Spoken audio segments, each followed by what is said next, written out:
अब आगे है चित्र के आधार पर चर्चा करके कहानी लिखिए। विद्यार्थी मित्रों, यहाँ पे आपको चित्र देखकर पूरी कहानी बनानी है। जैसे कि पहले चित्र में हिरन, कछुआ, चूहा और कौवा दिखाई दे रहे हैं। वो चारों मित्र थे। एक दिन चारों देखो बातें कर रही है। दूसरे चित्र में दिखाई दे रहा है कि हिरन, चूहा, कछुआ और कौवा चारों बातें कर रहे हैं। एक दिन एक शिकारी आता है और वो हिरन को बंदी बना लेता है। तो देखो यहाँ पे तीसरे चित्र में दिखाई दे रहा है कि एक शिकारी ने हिरन को बंदी बना लिया है। तब यह कौवे ने देख लिया है।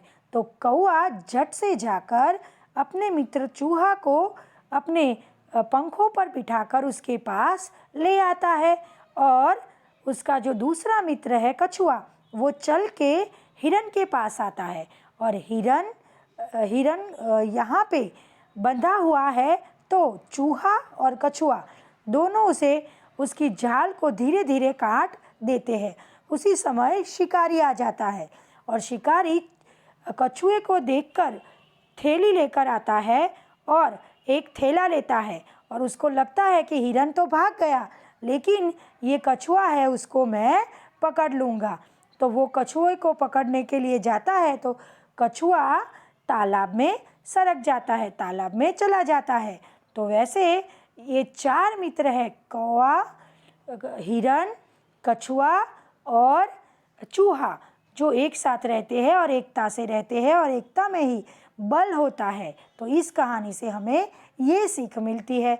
तो ये कहानी आपको खुद से बनाकर आपको अपनी नोटबुक में लिखना है। विद्यार्थी मित्रों, अब हम स्वाध्याय के प्रश्नों की चर्चा करेंगे। प्रश्न नंबर 1, नेपोलियन की बहन का नाम क्या था? तो हमने इस लेसन में देखा था नेपोलियन की बहन का नाम इलाइजा था।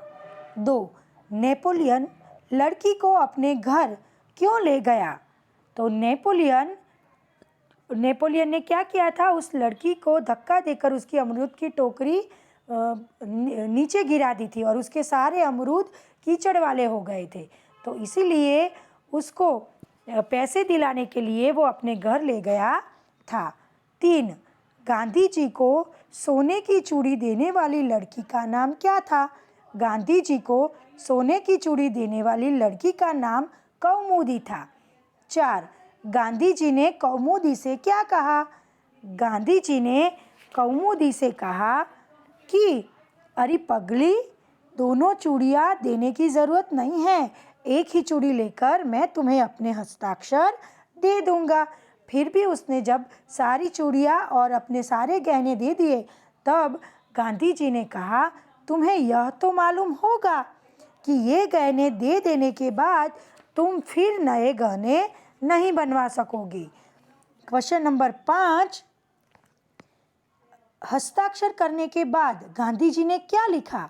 तो हस्ताक्षर करने के बाद गांधी जी ने लिखा, तुम्हारे इन आभूषणों की अपेक्षा तुम्हारा त्याग ही सच्चा आभूषण है। इसके बाद क्वेश्चन नंबर 2, क, अपने गांव में घटी कोई आंखों देखी घटना के बारे में लिखिए। विद्यार्थी मित्रों, यहाँ पे जैसे ये नेपोलियन की एक कहानी है जिसमें वो दो नेपोलियन और उसकी बहन खेल रहे थे और उनसे एक लड़की की अमरूद की टोकरी नीचे गिर गई। तो ऐसी एक कहानी है। वैसे ही आपको आपके साथ कोई घटना घटी हो, ऐसी घटना आपको अपनी नोटबुक में लिखनी है। इस इकाई के आधार पर अपने मित्रों से पूछने के लिए 5 प्रश्न बनाइए। विद्यार्थी मित्रों, यहाँ पे अनूठे इंसान में हमने 2 अलग अलग कहानियाँ देखी। उसमें इस आधार पर आपको कुछ प्रश्न होंगे, वो बनाकर आपके मित्रों से उसके प्रश्न के उत्तर जानने हैं आपको। तो आपको सिर्फ प्रश्न बनाकर ही लिखने हैं। जैसे कि माता पिता के सामने आप सच बोलते हो। दूसरा है कि नेपोलियन की तरह आप हर समय सच बोल सकते हो। तीसरा प्रश्न है, कौमुदी की तरह आप अपने सोने के गहने देश सेवा के लिए दे सकते हो। चौथा प्रश्न है, आप देश के लिए क्या कर सकते हो? आप देश सेवा के लिए क्या करोगे? और 5वां प्रश्न है, आप बड़े होकर अपने देश के लिए क्या करोगे? तो ये ऐसे आप कोई भी 5 प्रश्न पूछ सकते हो। क्वेश्चन नंबर 3, विराम चिन्हों का उपयोग करके परिच्छेद फिर से लिखिए और अनुवाद कीजिए। तो विद्यार्थी मित्रों, यहाँ पे सबसे पहले हम अनुवाद करेंगे और उसमें कौन कौन से विराम चिन्ह आएंगे उसकी भी बात करेंगे। सबसे पहले है, दुर्गावती बचपन से ही बहादुर थी। तो दुर्गावती नानपणथी જ खूब ज बहादुर હતા।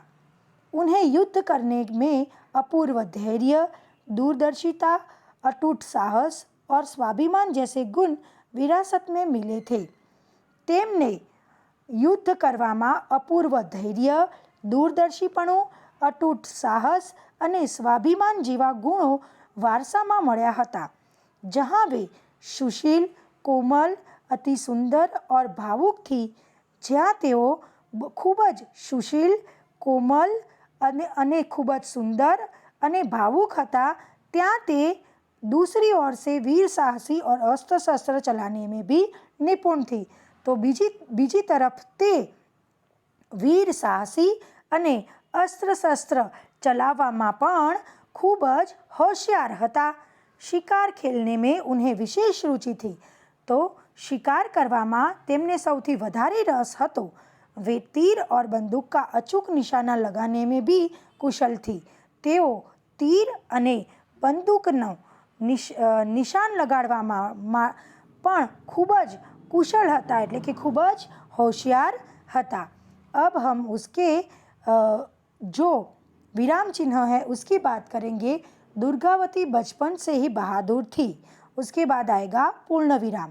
उन्हें युद्ध करने में अपूर्व धैर्य, धैर्य के बाद अल्प विराम, दूरदर्शिता के बाद अल्प विराम, अटूट साहस के बाद अल्प विराम और स्वाभिमान जैसे गुण विरासत में मिले थे के बाद पूर्ण विराम।